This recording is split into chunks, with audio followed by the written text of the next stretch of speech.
విశాఖలో అంతర్జాతీయ సముద్ర ఆహార ఉత్పత్తుల ప్రదర్శన రెండో రోజు ఉత్సాహంగా కొనసాగింది. జాతీయ అంతర్జాతీయ సంస్థలు తమ కార్యకలాపాలు ఆక్వా ఆహార పరిశ్రమకు ఏ రకంగా ఉపకరిస్తాయన్నది వివిధ సముద్ర ఉత్పత్తులను ప్రదర్శిస్తూ వివరించాయి.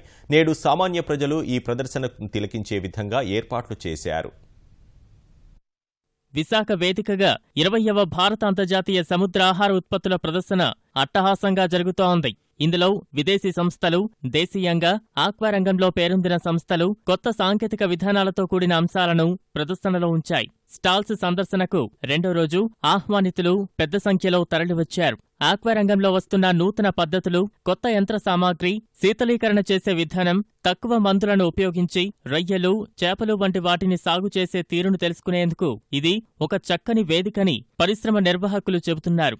ఎగుమతిదారులు, పరిశ్రమ వర్గాలతో పాటు మత్స్యశాఖ ఉద్యోగులకు ఈ ప్రదర్శన ఎంతో ఉపయోగకరంగా ఉందంటున్నారు.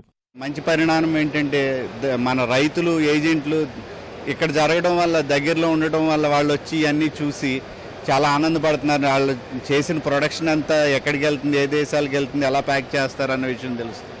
సో చాలా సంతోషంగా ఉంది ఇక్కడ జరగటం. మన గౌరవ ముఖ్యమంత్రి గారిని చాలా అభినందించాలి. ఎందుకంటే అందరూ కూడా విదేశాలకు వెళ్ళి అన్ని చూడడానికి అవకాశం ఉండదు. ఇటువంటి ఎక్స్పో షో వల్ల ఏంటంటే దేశ విదేశాల వాళ్ళ యొక్క టెక్నాలజీని, టెక్నిక్స్ని చెప్తారు. కాబట్టి మాలాంటి ఉద్యోగస్తులు కూడా అసలు విదేశాల్లో ఏం జరుగుతుంది, మన ముఖ్యంగా ఏంటంటే ఆక్వాకల్చర్ రంగంలో ఇప్పుడు అభివృద్ధిలోకి ఉంది. కాబట్టి మరి మనం అటువంటి టెక్నాలజీని నేర్చుకొని మన రంగాన్ని ఏ విధంగా అభివృద్ధి చేసుకోవచ్చు అనేది మేము ఇక్కడ ఈ షో ద్వారా మేము నేర్చుకోవడానికి అవకాశం ఉంటుంది. అంతర్జాతీయ సముద్ర ఆహార ఉత్పత్తుల ప్రదర్శనలో దాదాపు 2000 మంది వరకు ప్రతినిధులు ఇప్పటివరకు పాల్గొన్నారని ఎంపెడా అధ్యక్షుడు జైతిలక్ తెలిపారు. అన్ని స్టాల్స్ పూర్తిగా నిండిపోయి ఉన్నాయని, మంచి స్పందన లభిస్తోందని వివరించారు. సాధారణ ప్రజలకు, విద్యార్థులకు నిర్ణీత రుసుముతో ప్రవేశం కల్పించనున్నారు. రెస్పాన్స్ చాలా అద్భుతంగా ఉంది. Fisheries minister of west Bengal వచ్చారు, తర్వాత మహారాష్ట్ర ఫిషరీస్ మినిస్టర్ వారు కూడా వచ్చారు. ఇక్కడ marine ports export development authority ఎంట్రన్స్లో ఒక కౌంటర్ పెట్టారు. అక్కడ వన్ టైం విజిట్కి పాస్ తీసుకుని లోపలికి వెళ్ళొచ్చు. అంతర్జాతీయ సముద్ర ఆహార ఉత్పత్తుల ప్రదర్శనకు విచ్చేసిన విదేశీ అతిథులు అరకు కాఫీ ఘుమఘుమలకు ముగ్ధులయ్యారు. కాఫీ రుచి ఆస్వాదించారు.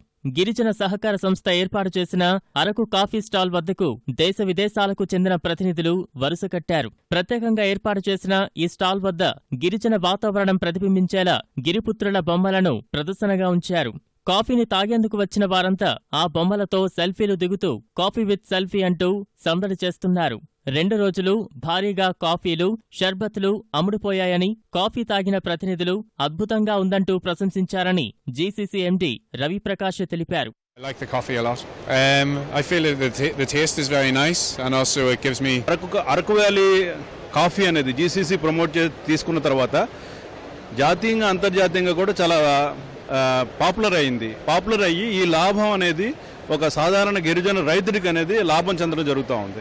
సో ఈ రకంగా మనము జీసీసీ ఆధ్వర్యంలో ప్రభుత్వం ఆదేశాల ప్రకారం ముఖ్యమంత్రి గారి పెట్ ప్రాజెక్ట్ ఇది. యాక్చువల్గా ఆయన ఇలా చేయండి అని చెప్పడం వల్ల ఇది జరుగుతూ ఉంది.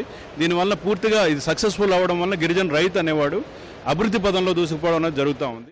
ఆఖరి రోజు ప్రదర్శన తిలకించేందుకు వివిధ ఆక్వా పరిశ్రమ వర్గాల నుంచి భారీగా తరలివస్తారని నిర్వాహకులు చెబుతున్నారు.